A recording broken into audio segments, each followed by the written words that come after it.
তিনগুণ সহজটা কখনো হয়? এটা কি সম্ভব? এই ধরনের প্রতারণা করা যাবে না। আর একটা বিষয় হচ্ছে যে আমরা আসলে ওই জিনার কাজ করতেছি, আমাদের সন্তানরা জিনায় আসক্ত হয়ে যাচ্ছে। কিভাবে? আমাদের মুসলিম পারিবারিক আইন অনুসারে মুসলিম পারিবারিক আইন অনুসারে, কিন্তু বিবাহের প্রকৃত যে মুসলিম পারিবারিক আইনটা করা হয়েছে, এটা করা হয়েছে সূরা নিসা থেকে। সূরা নিসায় বিবাহের কথা উল্লেখ করা আছে। বিবাহের উল্লেখ আছে একটা মজলিস হতে হবে, এই মজলিসে দুটো পক্ষ থাকবে, একটা পক্ষ প্রস্তাব দেবে আর একটা পক্ষ সম্মতি হবে, এবং ন্যূনতম দুজন করে সাক্ষী থাকবে। এটাই তো, এটা বিবাহ হবে। কিন্তু আমাদের দেশের ছেলে মেয়েরা 8-9 পড়ে এরা পালায় চলে যাচ্ছে, পালায় বিয়ে করতেছে। বিয়ে করতেছে কাকে? এফিডেভিট করে। এফিডেভিট বুঝেন? এফিডেভিট কিন্তু কোনো বিবাহ না, বিবাহের ঘোষণাপত্র। এফিডেভিট কখনো বিবাহ হতে পারে না। কুরআনের আইন ছাড়া যদি কেউ বিবাহ করে সেটা সম্পূর্ণ হারাম, এবং বাস্তবে যেমন হারাম, আইন দ্বারাও সেটাকে হারাম করা হয়েছে।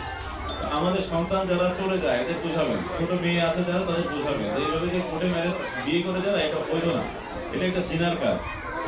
আবার এই জিনাটাকে জায়েজ করার জন্য কি করে? একটা কাবিননামা করে, কাবিননামা ফাঁকা রাখে, নিচেই স্বাক্ষর করে, 2 বছর পরে ওটা পূরণ করে। তো আপনি আজকে থাকা শুরু করবেন, একসাথে 2 বছর পরে বিয়ে করবেন, এটা কি বৈধ হতে পারে? আপনাদের বিবেক কি বলে? এটাও বৈধ না। এই ধরনের অপরাধে আমরা জড়াই যাচ্ছি। আমরা মা বাবাও বুঝতেছি না, সন্তানদের বুঝতেছি না। সন্তানদেরকে মোটিভেশন দিবেন। আপনার পড়াশোনা করানোর কোনো দরকার নেই, আপনি মোটিভেশন দিয়ে ছেড়ে দিবেন। আপনি কি সারাদিন থাকবেন? সারাদিন সন্তানের পাশে আপনি সময় দিতে পারবেন না। আপনি সন্তানকে যত শাসন করবেন, সন্তান তত বিগড়ে যাবে। আপনি শাসন করবেন না, সন্তান ভালো থাকবে। তো বলেন যে শাসন না করলে কিভাবে ভালো থাকবে? তার ব্রেনটাকে শাসন করেন, তার ব্রেনে শাসন করেন, ব্রেনের ভিতর মেডিসিন দিয়ে দেন, সে এমনি স্বাভাবিকভাবে চলবে। আর আপনি যদি সারাদিন পিটান, যারা দেখবেন সন্তানকে বেশি পিটায় তাদের সন্তান বেশি নষ্ট হয়। নিষিদ্ধ জিনিসের পরে মানুষের আকর্ষণ বেশি। আপনি যত নিষেধ করবেন সেই জিনিসে তত বেশি যাবে। আপনি তার ব্রেনটাকে যদি বুঝাই দিতে পারেন, 1 বছর 2 বছর 3 বছরও যদি বুঝাই দিতে পারেন, দেখবেন ভালো হয়ে গেছে। প্রতিটা আপনারা সবাই লেখাপড়া করছেন, দেখবেন আপনাদের সাথে কিছু ছাত্রছাত্রী থাকে 9-10 যে তারা ভালো হয়ে গেছে।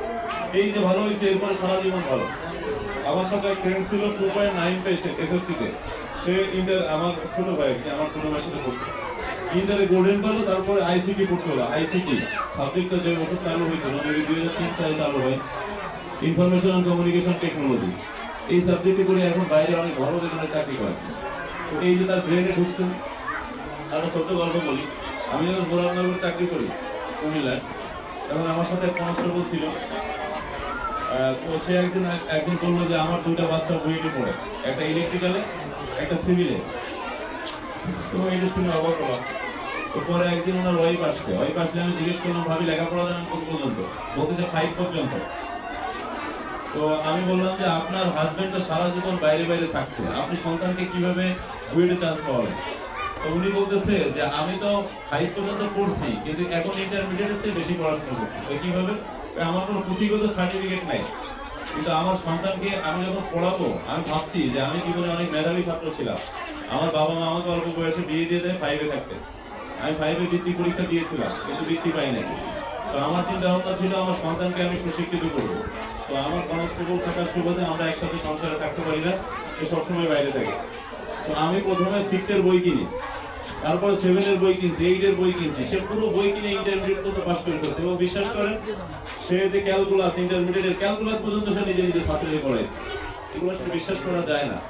তো আমি এটা বলতে চাই যে লেখাপড়া কিন্তু পুঁথিগত বিদ্যা। আপনি পুঁথিগত বই পড়ে শিখলেন, আপনি যদি মেডিসিন ঢুকা দিতে পারেন আপনার বাচ্চাকে, আপনাকে এটা হতে হবে, এটা হলে এই উপকার আছে। এই ছাত্রছাত্রী যারা আছে প্রথমত তাদের উদ্দেশ্য বলি, তোমরা মা বাবার উদ্দেশ্য করে পড়ো, যে মা বাবার মুখটা গর্ব উজ্জ্বল করবো। মা বাবা বাদ দাও, চিন্তা করো তুমি যদি ভালো পড়ো, তুমি এসএসসিতে ভালো রেজাল্ট করো, তোমার এলাকার লোকজন সম্মানিত হবে। মা বাবার কথা বাদ দিলাম, নিজের কথা বাদ দিলাম, এলাকার কথা চিন্তা ভাবনা করে একটু পড়াশোনা করো, অথবা গ্রামের কথা, ইউনিয়নের কথা, জেলার কথা। এই জেলাতে যতগুলো সচিব আছে এখানে সবাই তাদের চিনে, সবাই তাদের সম্মান করে, তাহলে তোমাদেরও সেরকম সম্মান করবে। আমি আসলে ভাগ্যবান যে আপনাদের সাথে আজকে কিছু কথা বলার সুযোগ পেলাম। এই গরমের দিনে আপনাদের আর বিরক্ত করতে চাই না। সর্বশেষ আমি একটা কথাই বলবো, কোনো সন্তানকে সৃষ্টিকর্তা ব্রেন বেশি কোনো সন্তানকে কম দেয় নাই। আপনাদের কাজ হচ্ছে মোটিভেশন দেওয়া, সন্তানদের না পিটায়, না বকাঝকা দিয়ে, মোটিভেশন দিয়ে তার ভিতরে ঢোকাই দেন। সন্তানের সাথে সময় কাটান, মোবাইল দেখবেন না।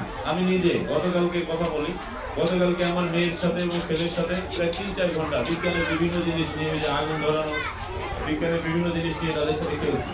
কারণ আমি যদি না খেলে ঘুমোতাম, আমার মেয়ে অথবা ছেলে ওই সময় কিন্তু মোবাইল দেখবে। সন্তান মানুষ করতে হলে আপনাদের কষ্ট করতে হবে নিঃসন্দেহে। আমরা 5 ভাই 1 বোন, আমরা সবাই শিক্ষিত, সবাই চাকরি বাকরি করি। তো আমি দেখছি আমার বাবা মা কত পরিশ্রম করছে, সারা রাত বসে থাকতে পারে। কিন্তু বর্তমানে দেখছি আমার পরিবারের কথা বলি, টিচার পড়াই, আমার ওয়াইফ ঘুমোয়, আমার মা বাবা তো সেটা করি না। আমরা যদি এইখান থেকে বেরোয় আসতে না পারি, আমাদের বাচ্চাদের কিন্তু মানুষ করতে পারবো না। আপনারা সবাই আসেন, আমরা সবাই মিলে আমাদের সুন্দর সমাজ গড়ে তোলার জন্য পরিশ্রম করি, অবশ্যই আমরা ভালো কিছু পাবো। আর আপনাদের সন্তানকে এখানে ভর্তি করতে পারছেন মানে কি দুইটা দিক খুলে গেছে। যেমন বাইরে যে উঠে চাকরি করতে পারবে, দেশের ভিতরে চাকরি করতে পারবে। বাইরে যেমন ইংরেজি এবং আমাদের এশিয়া মহাদেশে আগে খুব একটা ভালো থাকবে। তো ঠিক আছে, সবাই ভালো থাকবেন। আমার বক্তব্য শেষে সবাইকে ধন্যবাদ দিয়ে শেষ করছি। আসসালামু আলাইকুম।